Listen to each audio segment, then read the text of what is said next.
Stop. Je vais justement là. Ouais. Ah, en fait, ça peut-être. Voilà.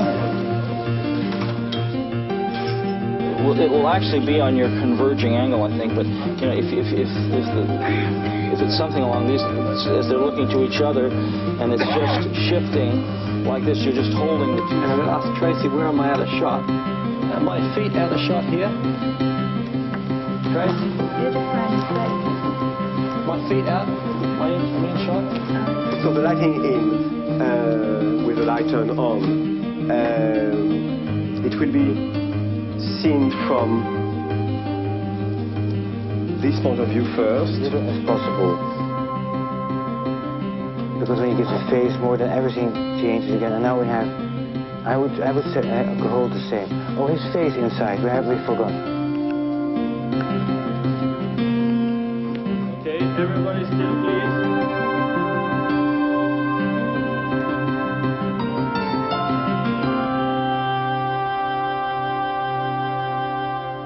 You got to have a dream, you know, in life. Like a lot of my early work was mimicking somebody, you know, like trying to remember how I saw Jeffrey Unsworth light it, or how I saw John Leake or George Lowe or Graham Lind or Carl Kaiser or any of the men that I trained under, how they would do this scene. So I'd walk on a set and think, now, how would George light this, you know, or how would Johnny do that room, you know, and not how I would do it. So you eventually find your own way of telling the story, and that's what you're doing with the cinematography, is you're telling a story. Try and, where possible... Peter's storytelling began in Australia with a number of very successful films, including Caddy and The Irishman. 3 times he's been named Australian Cinematographer of the Year. His growing Hollywood reputation is driven by his work on Mr. Johnson, Rich in Love, Alive, Black Robe, and the multi-Academy Award-winning Driving Miss Daisy. Peter is much in demand for the richness and invention of his photographic imagery. What I'd like to take down is... Robbie Muller was named by Film Comment magazine as the greatest Dutchman with light since Vermeer, referring to the subtlety and complexity of his lighting. His credits include The American Friend, Down by Law, Repo Man, Paris, Texas, and Mystery Train. Robbie says he prefers working with independent directors rather than the studio system. Directors who are more in tune with his own sensibilities, like Wim Wenders and Jim Jarmusch. Robbie's films often deal with more esoteric and personal visions of reality than those of mainstream cinema. When I did one set, I was always attracted to stories that had something to say about life. The consequence of that was try to look for directors and the stories that really made sense for me, that really enriched my life too, that got me thinking about what life was about. And I was deafened by all the manipulation in film at that time done to get people in the cinema, to get box office. And suddenly it conflict enormously. It is another atmosphere, it's another state of mind doing that. The masterclasses provided each director of photography with a similar set in a separate studio. Each set represented a lonely roadside cafe in the Australian desert at Christmas time, the middle of summer. I would like to say that I want... Josef Demian, head of the school's Department of Cinematography, supplied a brief script to be used in both studios. This required 2 scenes to be lit and filmed. The action in the second scene was to take place several hours later than the first. Josef also directed the 3 actors involved. The master classes allowed us to watch the technical and aesthetic choices made by the directors of photography, as they shared with us their knowledge and the way they view the world. Their brief presented some formidable challenges. The approaches each took to solve these were very different. Considering the time that was offered to me, I thought maybe better do the thing I know best. And I took it very seriously. I took it like really being on location. It was a beautiful set. I visited the day before, and it's really very, very well done. My main concern was actually to make something that would lift the audience out of a set feeling, and try to do anything possible. First of all, you have to have the picture in your head, because you walk into a dark studio, and until you put the light on, there's nothing. You know, until you find the way to approach it. Where's the key going to go? How am I going to approach this? What's the most important thing I have to show in this scene? You should know that before you come in. You should be prepared. You've got to do your homework. And did you want them in the sun or the shade? Like we can lose the Peter's umbrella. homework has shown him that the biggest problem will be creating a believable daytime sky when the set has been built so close to the cyclorama. He's decided to set his tracking shot where he can avoid the cyc as far as possible. It might be good to lay a dolly track along here. Does this cyc roll? Yes. Well, let's just see what we can... Let's just do a line-up. We can probably whip the cyc back and get the art department to clear out this rubbish and maybe put it somewhere else, because we're not going to see it. Use just the trace as a foreground. Yeah. Let's have the actors in there now. Okay, so we move the table across a bit. We'd have a clear shot of him there, right, where that Steve McQueen poster is there. That would be good. Right, and Natalie's standing up. She walks maybe from where from where he is. The script has no dialogue. In scene 1, a woman and a man arrive at the desolate cafe in a state of some agitation. They sit. After some time, the man goes to make a telephone call. And we see him sit down now. This foreground's a bit... Sit there. Okay, then he gets the idea to go to the phone and gets up. Watching the block through, Peter realizes that to cover the action from his chosen camera position, he'll have to rearrange the set dressing. I just pan across. I don't think I need to move. I see him go through the door, but I can't see the bloody phone. So put the phone in the window.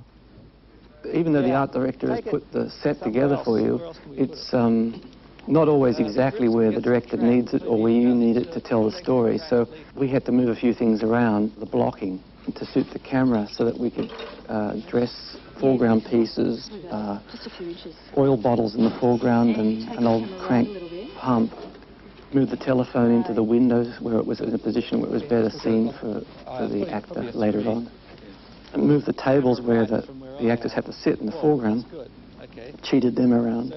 And in fact, when we went to the reverse angle later on in the film, we actually moved them again to a different position. But because the camera's changed angle so much, you can't tell that it's been cheated. So it's an acceptable cheat. And film is an acceptable cheat, all of it. It's just the art of cheating, really. I just accepted the situation as it was and didn't want to change anything, like it happens so often for me, because I typically come from very low budget and independent films.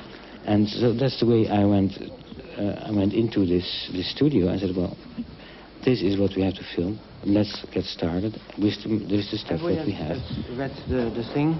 Actually, I want to do as if it is a real situation where we are, like, say, we are shooting a bigger film and are forced to shoot in here now, so and reconstruct daylight. And I think through the course of things, we will discover what we can do. For instance, it is meant to be sunny. And the strongest lamp, the sunny lamp we have, is an HMI, but the rest is tungsten. So I think we might have to go on tungsten and change the HMI with a conversion filter, first of all. That's the start. You can start now. This is... that's your start. In Robbie's masterclass, Joseph, the director, specified a tracking shot, which would start at the back of the studio and end at the cafe veranda. It would cover both exterior and interior. I would say somewhere where those bags are, and enough distance so we don't bang the lamps in the pole. Okay. This posed a considerable lighting challenge. We were in a very confined space. To get this blue sky and the sun, I had to make the sun, of course, but the sun would spill on the sky. And you cut it off. That's the sun, and you would do the sky with different lamps. But here, the cyc was so close to us, it was very difficult to cut it away. Anything that would be sent in front of the skyline would make a shadow on it. But it was supposed to have a light from the sun. That was the biggest difficulty, actually.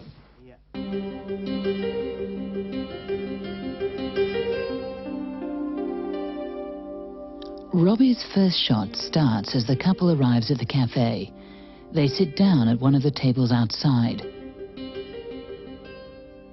If Robbie lays his track as proposed by the director, the cyclorama will be prominent in the background of his shot for much of the time. But the track allows him to design a shot which will build atmosphere and examine character by tracking close to the actors.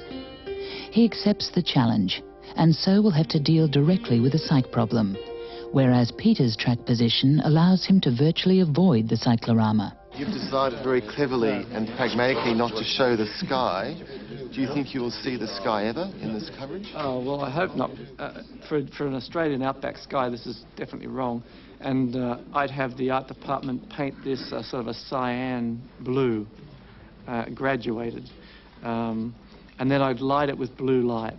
Place to put it is. But for this masterclass, Peter makes use of what is available. He sets up the camera and track to minimize the effect of the cyclorama in his shot. It does show the set, so it shows the setting. The camera position means that the script action will be observed in a much wider shot than Robbie's. Peter won't have close-up detail to build atmosphere, so he'll have to use different techniques for this, as we'll see later.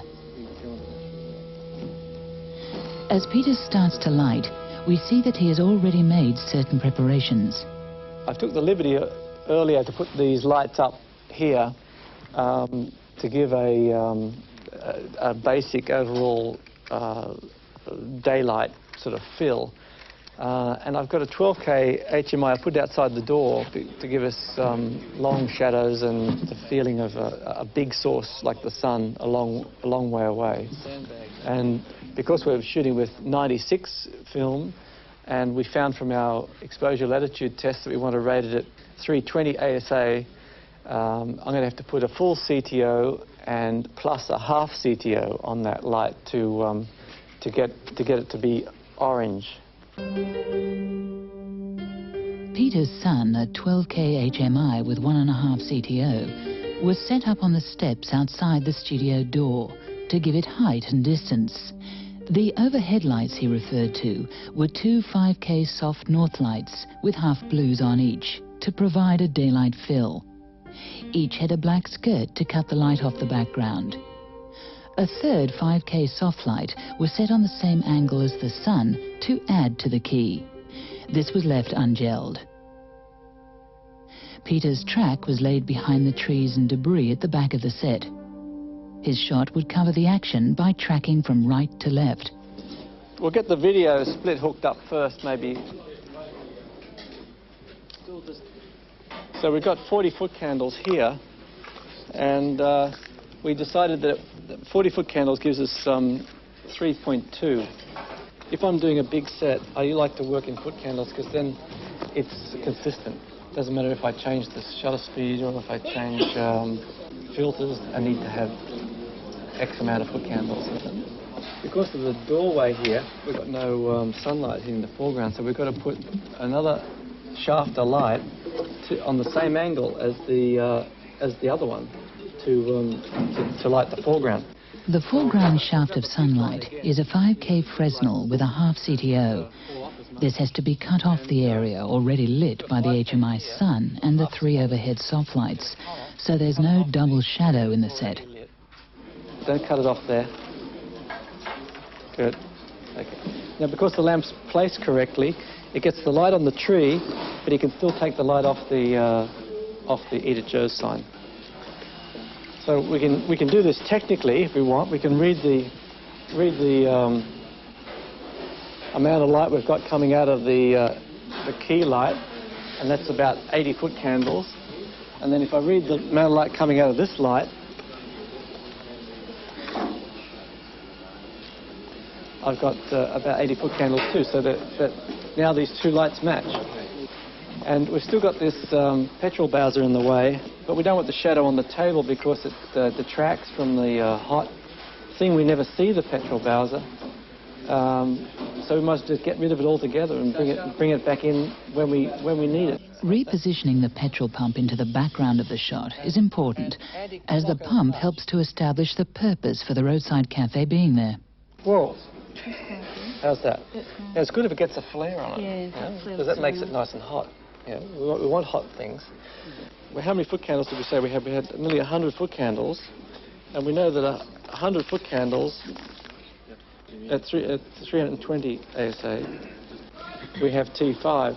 But because we're at an angle to the light, and because we want the light to be hot, we're choosing to shoot at 3.6.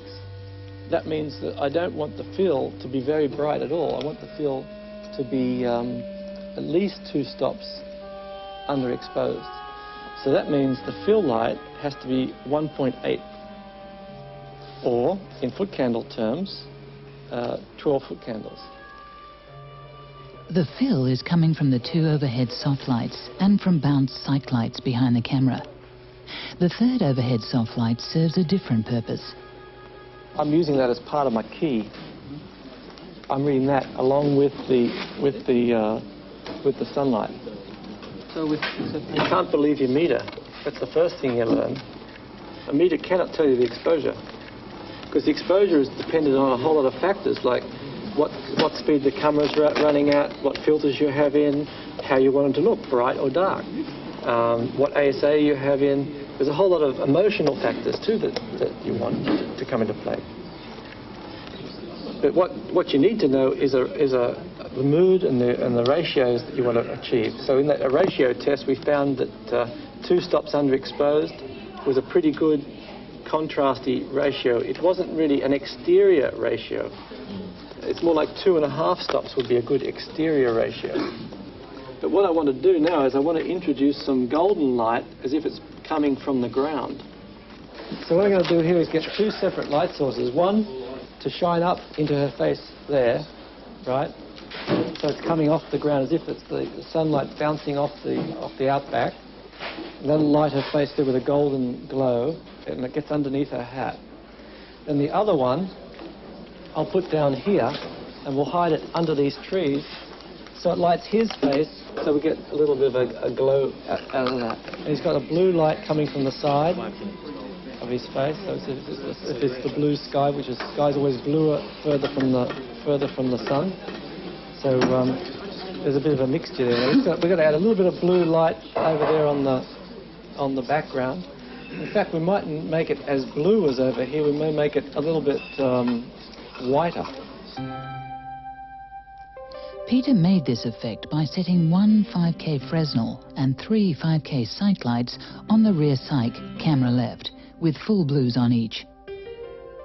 He then put a 5K Fresnel and 3 5K sight lights on the right-hand side, closer to the HMI sun, with half blues on each.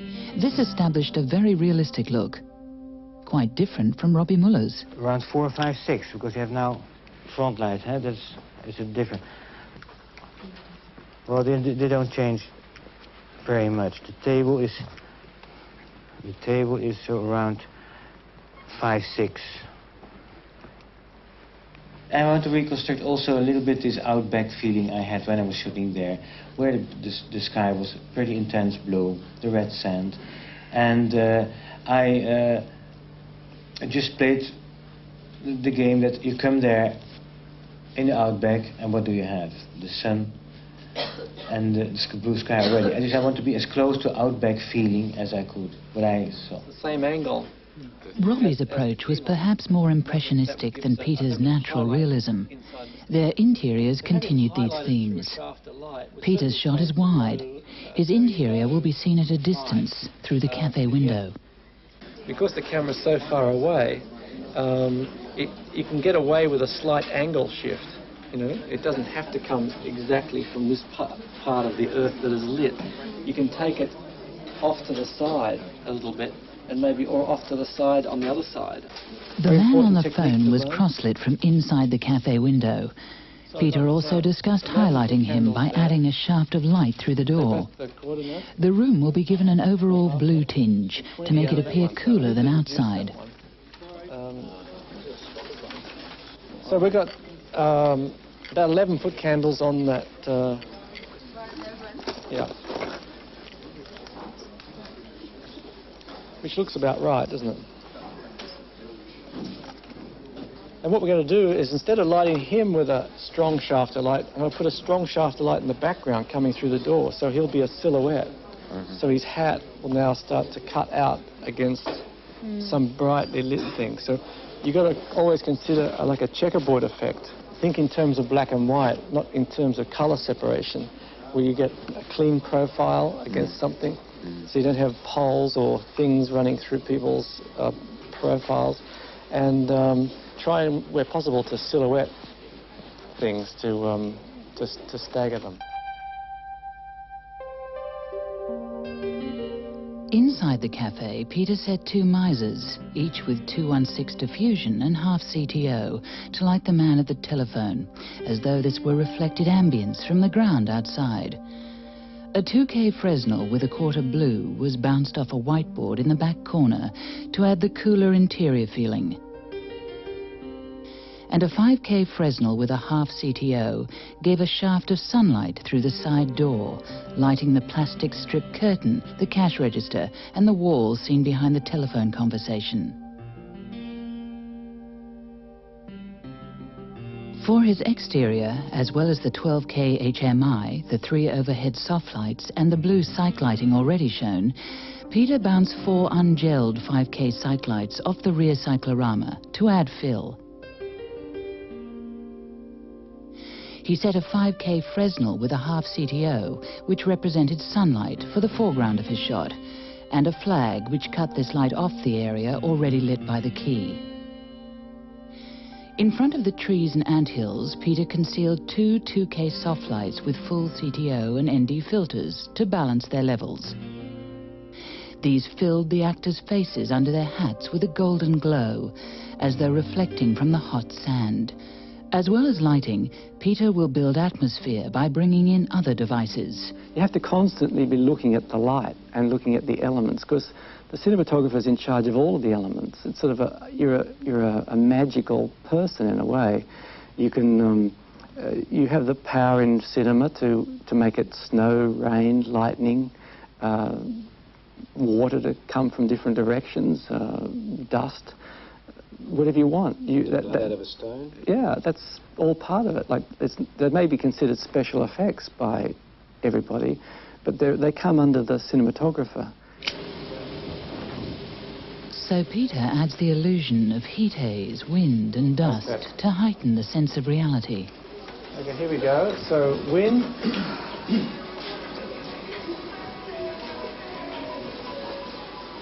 The wind up to speed. Stand by. Oh, okay, okay. Okay, dust up, standing by. Peter James, we don't want too much. Standing by. Peter James, we stand by. Yeah. Quiet, thank you. Yeah. A bit more. Yeah.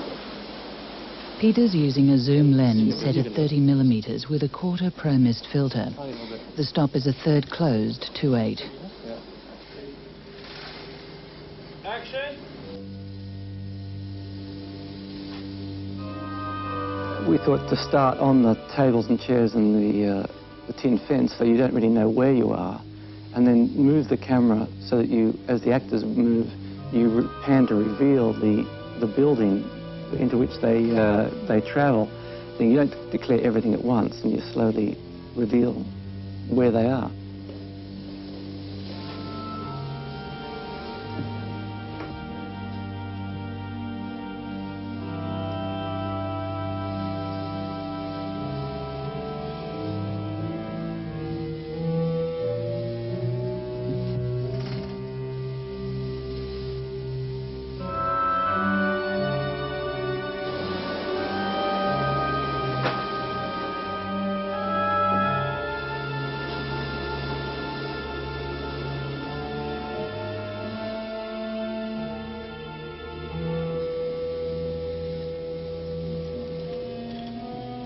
Peter wasn't entirely happy with the overall look of the scene. It needed more contrast to me. It needed to be gutsier.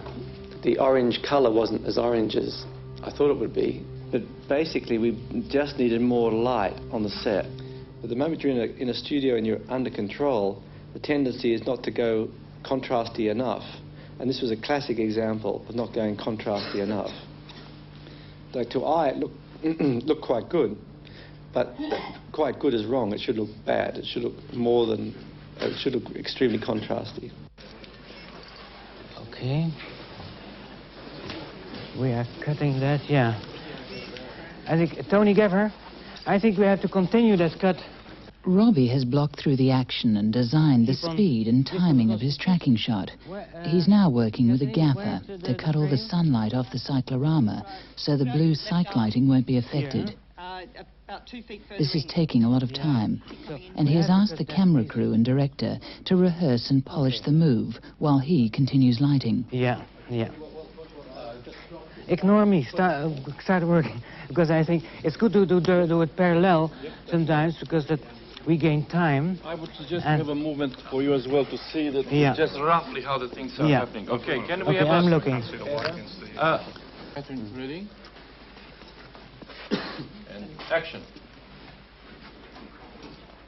Robbie is creating a front-lit daytime sky for a moving shot which shows a great deal of it.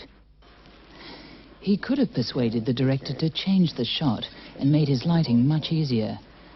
But Robbie considers his own practical needs are far less important than those of the story and the director's vision, which must not be compromised.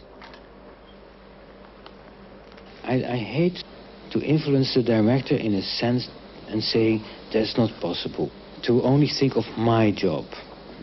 But it gives me more satisfaction to have contributed to that story and the fantasy, the dream of the director, and supporting the story as, say, making a really beautiful image that nobody denies and everybody has applause at the dailies, but still, deep in my heart, I fooled him. I couldn't live with that. I really never did. I really never did. Okay, our stop will be exact 4, 5, 6 split. The shot will also reveal a lot of the cafe's interior. As he plans his approach, we will see what importance Robbie places on justifying his light sources. We have our standard of the light outside is then we are going on see the tungsten color. So the light coming in will be the same. It could be, because actually it cannot be a direct light because the sun is shining in other direction. The light that is coming in here is ambience light from the landscape. I mean, if you cheated sunlight through there, you're really only maybe 30 degrees off. Yeah, you're right. Would you get away with it? Sometimes you get away. I once managed to have 2 different suns from 180 degrees different, but I followed very much what the sun does in the room. People didn't notice. Tony, do we have another 5K soft light? Yes, we do, indeed. Because to make... It is daytime. They never will have, except for maybe the bar there, and the lamps on. This is like a drop in the ocean, and that's such a moment. So when they are here, I want to have some light on him. Robbie's aim is to light softly with large sources. No direct sunlight would reach inside the cafe. Robbie wants his interior to appear lit only by ambient light from the sky and the ground outside. That's flooded. Tell Tony how much higher he has to come. Yep, that's Tony. That's fine there. If you continue that back to camera right. It hangs a bit through, huh? Yeah, I think we need a whiteboard because it doesn't get enough. At the point where the man crosses the veranda, Robbie wants reflected light from the sand to make the transition between the sunlight and the darker interior. If the camera goes through it before he moves here, and then you have this bounce here from the sand in here, that makes the transition a bit more even.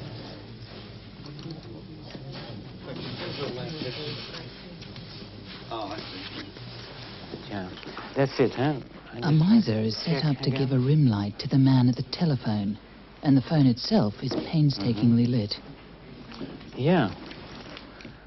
The problem is the telephone is red, and it's a color that always needs a bit more light as other colors to get well exposed. Robbie spent much time and effort on his interior. He set very low light levels and constantly evaluated the effect each source had on the others. He adjusted them often.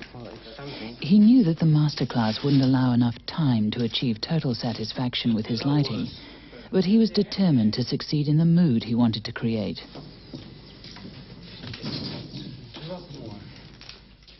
I'm just checking a reflection on the telephone. I want to have a reflection on the telephone because it is too dark, and with a reflection you at least find it back. There. I was looking to create a situation where the moment the guy goes inside, that I didn't want, say, to break the mystery, to get you out of your dream. So I wanted to have it dark enough that it's believable, but do it in such as clever possible way that it still would work as if it was real, as if it is possible that light is in there. It is like, I don't know what, the training in some art schools, you start with learning to draw every muscle in a person.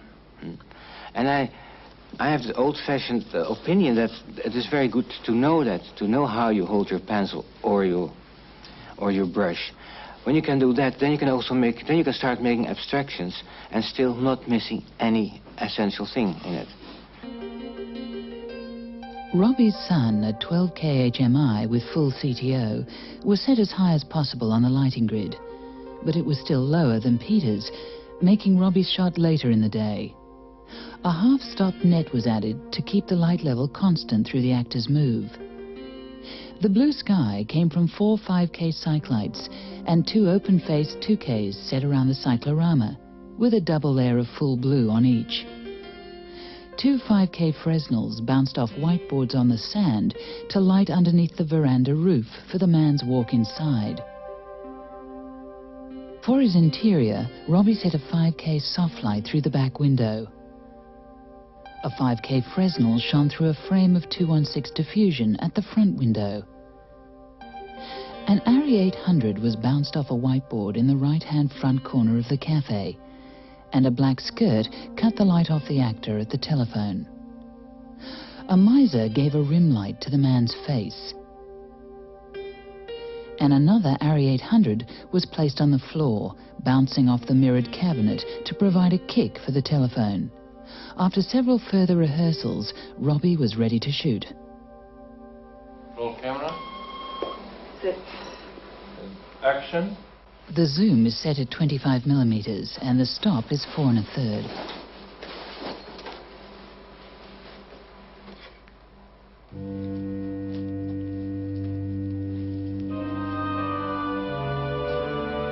So practically you have here only one light source, that's the sun. But you can see on the shadows on the side, I didn't have the time to get rid of a lot of shadows because we just not enough time to do it.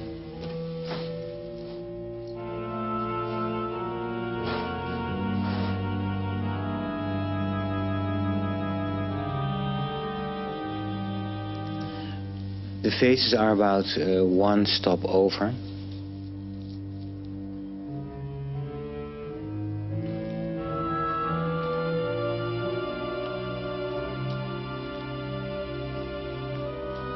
There is no filter whatsoever used on the camera.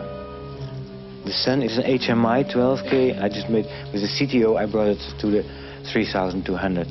But it should have been a little bit more. The correction is not total. See the bounce on the sand is coming under his head now. And the bounce on the sand also comes under the veranda, like here.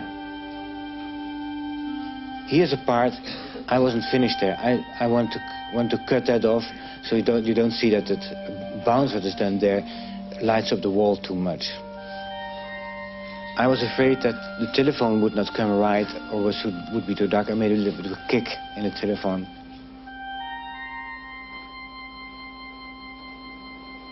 And let's see what it was this on the 50, what it does there. Okay. Now we make it difficult. We do the whole thing, you know, with a longer lens. It might also change the rhythm of our movement, eh? But we will see. We're going to roll, or should we run? Let's live dangerously. Roll camera. The stop is again 4 1/3 for the 50mm take on the zoom.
His face was stopped well under. Not the rim light he got, but there. And I would have made it a bit darker, but I was a bit careful because when you go too far under, you have nothing to talk about anymore. So I look at the light as it is, and then I make little shifts in it. And because they are not powerful and not attracting your eye, you know there is something there, but you cannot point out it right away. And I think that's the nice dreamlike things we are making. Huh?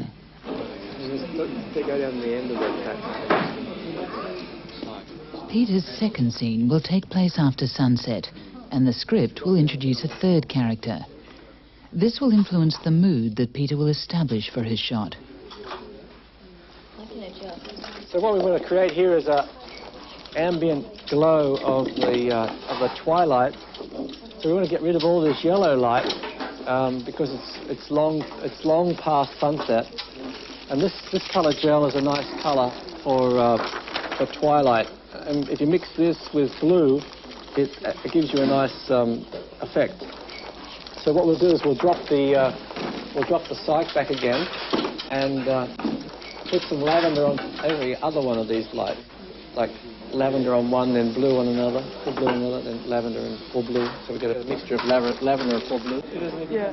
After the director outlines the script action, Peter discusses his approach to the shot. No, it's still hot, but it's not no heat shimmer anymore because the sun has set, and the wind has died. So there's no dust. Everything may be covered in dust, but the dust is finished. But we do have the warm light from the inside shining out.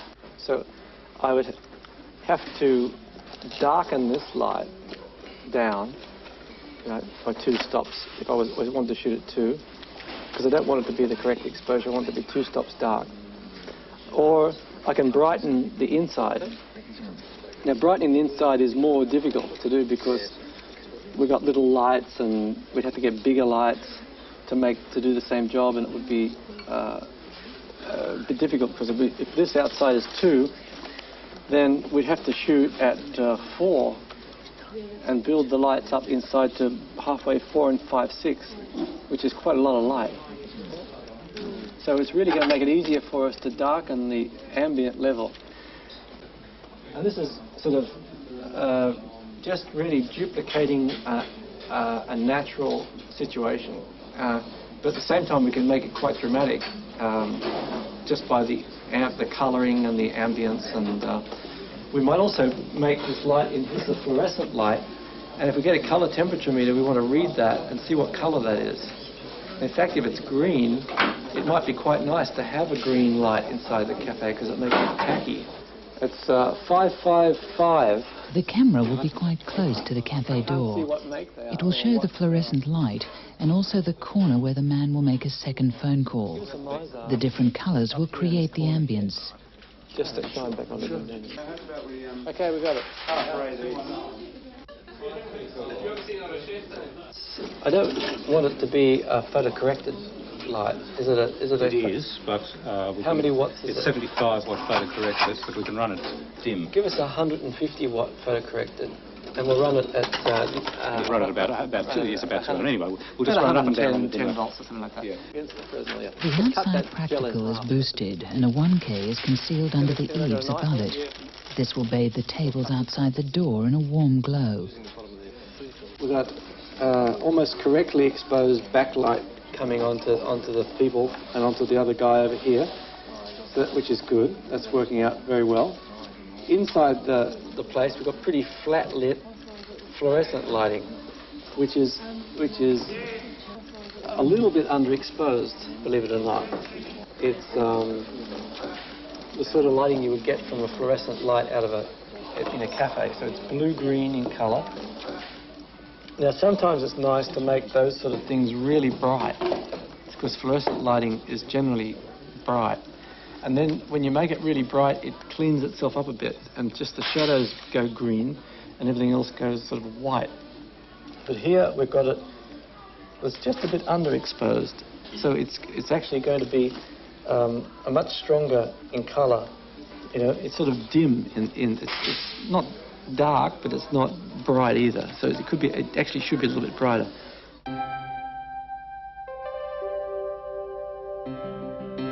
Peter's twilight ambience came from 4 5K cyclites on the rear cyclorama, with a mixture of full blues and pale lavender on each.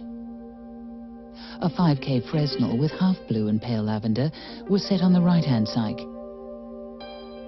A 2K Fresnel with half blue on the left-hand cyc in the rear corner added a soft backlight.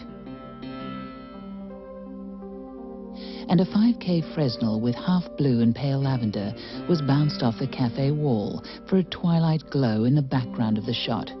The 150-watt practical at the cafe door was run under voltage and was augmented by a 1K pup with a half CTO and 216 diffusion hidden under the eaves of the roof.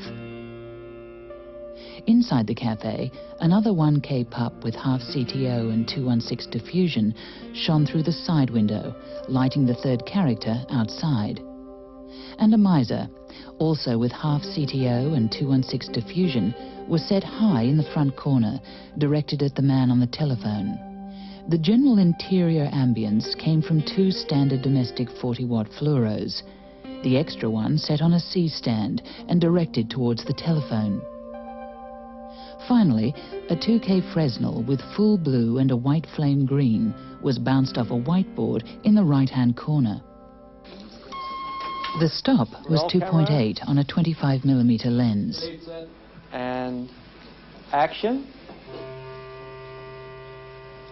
We're using lavenders and blue mixed together, bouncing off a cyc. The skies are not correct in each of these films because of the amount of time it would have taken to get them right.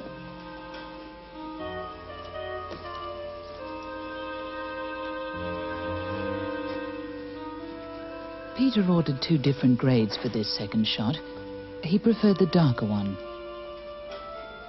That's 4 points darker. The lavender is strengthened up a little bit with the with the grading. There's enough information there in the shadows to get the message, and you still see inside the shop okay, the guy on the phone's okay, which has a better feel to it.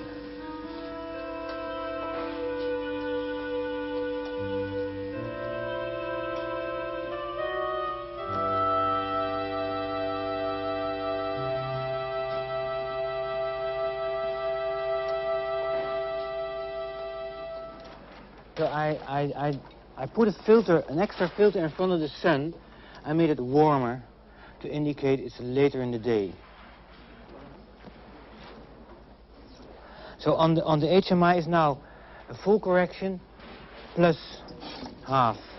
So the sun will be a bit warmer. We have to cut now a little bit more on the background. Yes, we'll just take the time. And I think we can take it all off there. Yeah.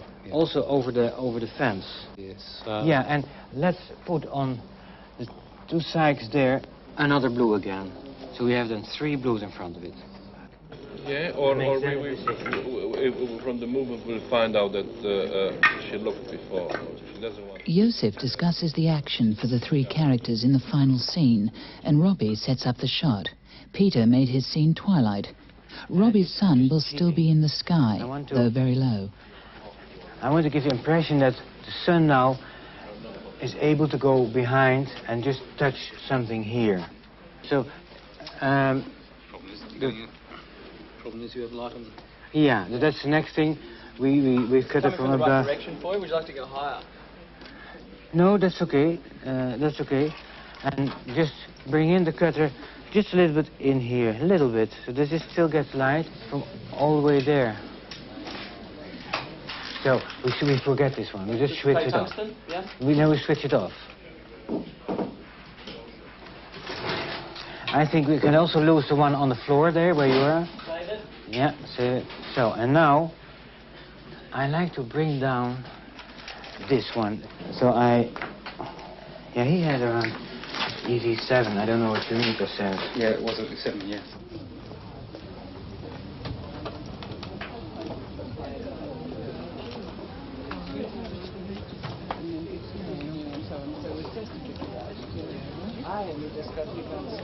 Could we move those 2 units, say,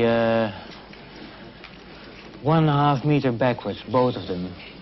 Be careful that we don't get direct light here. No, Okay, that's it. And can I see one time more in the, yeah? Oops, there. Just a sec. Thank you. The 7. Well, we don't need that other lens. We go on for the moment, on exactly the same stop as we had before.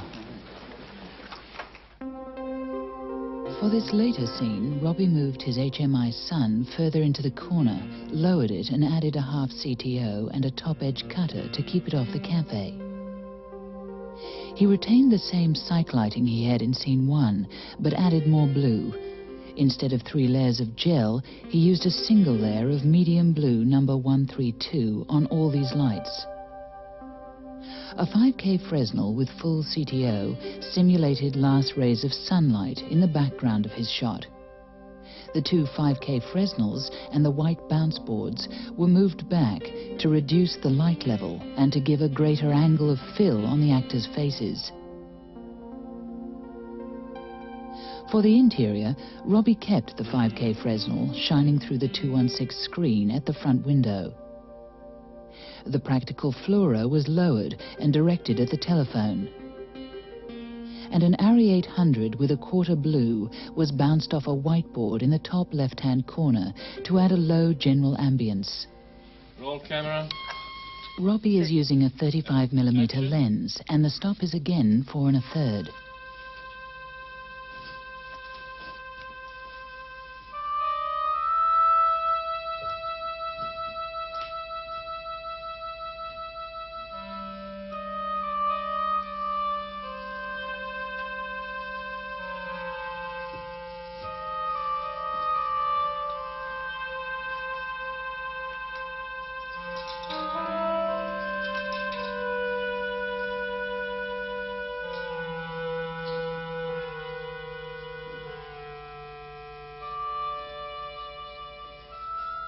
My dream is really to be so unseen in a way with my photography that I can lift people out in a dream and put them back in their seat before they even know they were gone.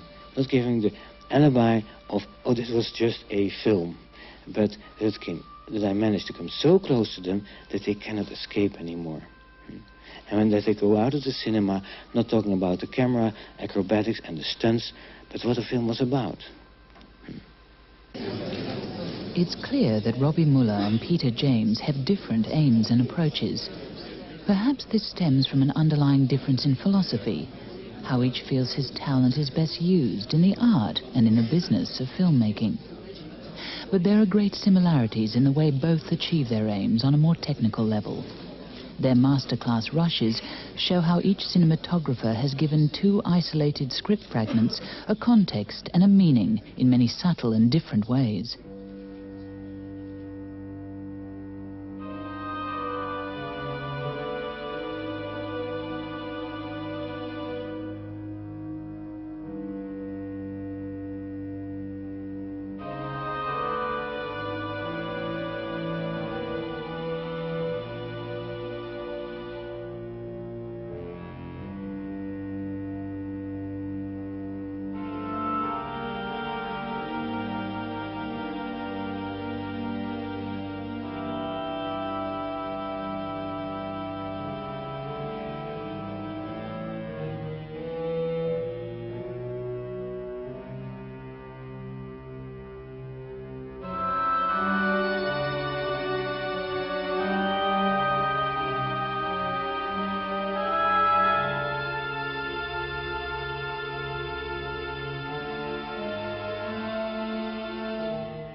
because it was just a big part of your life, doing this job.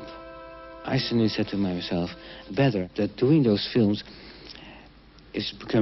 stays very important for my life, that I lived my life at that time too. And I couldn't do that by making products that were geared for making money, because it is a whole organization and a whole other atmosphere and had whole other standards that just did very much conflict with life, for me, life. You just get behind it. Every photographer is different, and everybody arrives at an image through a different process. Everybody exposes a piece of celluloid a completely different way to everybody else. If you do it your way. If I told you everything I knew and you went out and did it, you'd still do it differently to me, because you're you and I'm me. And that's the wonderful thing about photography.